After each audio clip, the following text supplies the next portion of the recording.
Bapak Ibu yang terkasih, ada sebuah ungkapan Indonesia mengatakan bahwa fitnah lebih kejam daripada pembunuhan. Kenapa dikatakan demikian? Karena fitnah berakibat membunuh mental seseorang, karakter, bahkan mencemarkan nama baik seseorang.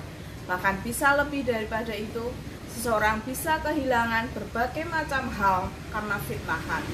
Kehilangan pekerjaan, kehilangan keluarga, bahkan kehilangan rasa percaya diri. Pernahkah kita dalam kondisi yang sedemikian? Kita difitnah sehingga mengalami berbagai hal yang tidak mengenakan. Atau jangan-jangan kita pernah memfitnah seseorang dengan tanpa rasa bersalah dan tanpa sadar. Daud pernah mengalami hal yang demikian. Mazmur 109 merupakan ungkapan hati Daud ketika ia dalam kondisi tertekan akibat fitnahan seseorang. Bahkan ia sempat mengutuki dengan kejam orang yang memfitnah dia. Bapak Ibu yang terkasih, apa yang akan kita lakukan kira-kira ketika difitnah oleh seseorang? Mungkin secara otomatis kita langsung menyangkal atau mengklarifikasi hal yang sebenarnya. Atau mungkin karena jengkelnya kita sempat mengutuki orang tersebut juga. Tapi Allah adalah Allah yang membenci fitnah. Dalam 10 hukum Allah di situ dikatakan juga, jangan bersaksi dusta terhadap sesama kita. Allah ingin agar kita melepaskan pengampunan pada orang tersebut. Berat mungkin, tapi ketika kita mengaku anak Allah, hal itulah yang harus kita lakukan. Mazmur 109 ayat 21, Daud menyerahkan dirinya, hidupnya hanya kepada Allah.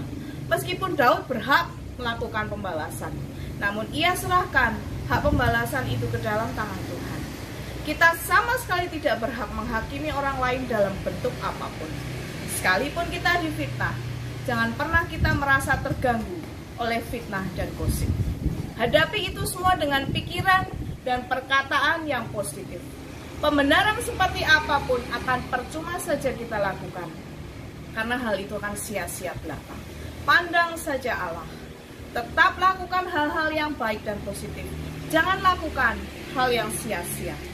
Pengampunan adalah obat yang ajaib yang akan melepaskan kita dari sakit hati dan jengkel, dan serahkan semua masalah kita hanya kepada Allah. Karena ketika Allah yang membela kita, tidak akan ada yang bisa menghalangi. Jadikan fitnahan itu sebagai alat untuk mempertajam karakter kita, makin menjadi serupa Kristus. Maka hidup kita akan memuliakan Allah, dan orang lain akan melihat bahwa Allah ada di dalam kita, dan makin banyak orang yang diselamatkan karena Injil Kristus. Tuhan memberkati.